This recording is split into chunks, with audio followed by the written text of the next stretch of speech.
उत्तराखंड में लोकसभा चुनाव के लिए पहले चरण में मतदान की प्रक्रिया संपन्न होने के बाद अब मत प्रतिशत को लेकर राजनीतिक दल मंथन में जुटे हैं।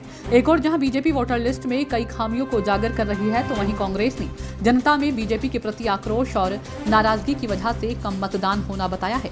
बीजेपी के महानगर अध्यक्ष सिद्धार्थ अग्रवाल ने कहा कि वोटर लिस्ट में कई त्रुटियां रही है, जिसकी वजह से लोग लिस्ट में अपना नाम ढूंढते नजर आए। एक ही परिवार के लोगों के अलग अलग पोलिंग बूथ पर नाम होने की वजह से इस तरह की गड़बड़ी सामने आई और मतदान प्रतिशत कम हुआ। तो वहीं कांग्रेस के महानगर अध्यक्ष जसविंदर सिंह गोगी का कहना है कि लोगों में सरकार के प्रति नाराजगी थी। स्मार्ट सिटी परियोजना के निर्माण कार्यों में देरी को लेकर लोग नाराज थे। कई अन्य मुद्दों के अलावा अंकिता भंडारी हत्याकांड भी बड़ा मुद्दा रहा। लोगों ने बीजेपी सरकार के खिलाफ नाराजगी जताते हुए मतदान में भाग नहीं लिया।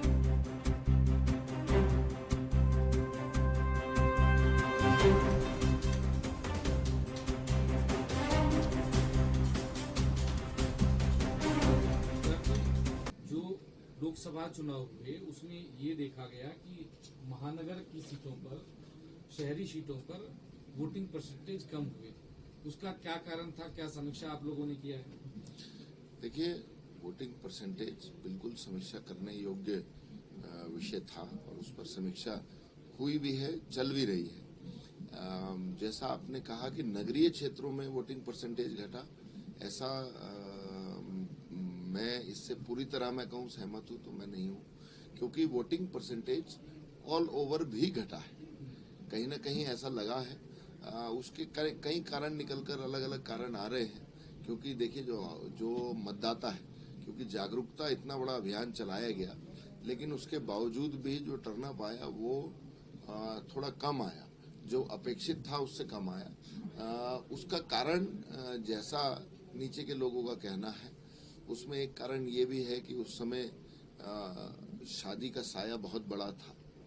एक विषय ये भी आ रहा है कि कहीं ना कहीं उसमें उस समय लॉन्ग वीकेंड होने की वजह से, एक 3-4 दिन की निरंतर लगातार छुट्टियां होने की वजह से भी बड़ी संख्या में लोग इधर उधर थे।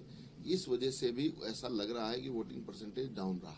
लेकिन मैं आपको ये बात कहना चाहता हूं कि वोटिंग परसेंटेज का जो विषय है वो इतनी उसमें कुछ ना कुछ गड़बड़ियां वोटर लिस्ट की भी थी, मैं आपको सीधे तौर पर कहूं, क्योंकि कई लोग अपना वोट ढूंढते रहे, उनको ये नहीं पता चला। एक ही परिवार में यदि 5 लोग हैं तो 2 लोगों का वोट एक बूथ पर, 3 लोगों का वोट दूसरे बूथ पर, तो इस तरीके के विषय निकल कर आ रहे हैं। इस पर लगातार चिंतन मंथन भी चल रहा है, इस पर लगातार काम पार्टी कर रही है। क्या इसमें तो ये मान इसके पीछे का कारण क्या है कि आप लोगों ने कोई समीक्षा की है? देखिए, बेसिकली जो देहरादून स्मार्ट सिटी है, इसमें लोगों की बहुत नाराजगी है सरकार के प्रति, क्योंकि स्मार्ट सिटी मात्र जितनी सड़क नहीं है उतने खड्डे हैं। फिर ऊपर से जो भाजपा का जो कथन था बेटी बचाओ बेटी पढ़ाओ, उसमें जो अंकिता भंडारी को न्याय नहीं मिल पाया और भी बड़े सारे इश्यूज हैं। इन सभी चीज़ों को क्लब करके जो लोगों ने मतदान नहीं किया, और कांग्रेस के लोगों ने, हमने तो प्रयास किया ही और हम चाहते हैं कि जितना मत प्रतिशत बढ़े उतना अच्छा है लोकतंत्र के लिए, लेकिन कुछ समय से ये गिरा है। क्या कांग्रेस के वोटर निकले या ये उत्साहित थे कि 400 पार हो रहा है इसलिए वोट देने आए, तो कांग्रेस के जो मतदाता थे उनको लगा कि ईवीएम या फिर दूसरी चीजें हो रही, जब हमारी सरकार नहीं आई तो हम क्यों किया? देखिए, मैं वही बता रहा हूँ कि बेसिकली भाजपा की कथनी और करने में जमीन आसमान का फर्क है। जब भी 400 सीटों पर चुनाव लड़ नहीं रहे तो 400 सीटों पर पार कैसे हो जाएंगे? एक चीज़।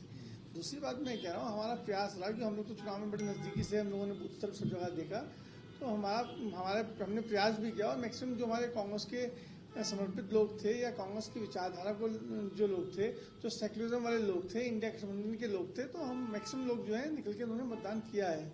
और जो भ्रम भाजपा जो फैला रही थी, वो भ्रम मुझे लगता है उनका चूर चूर हुआ है।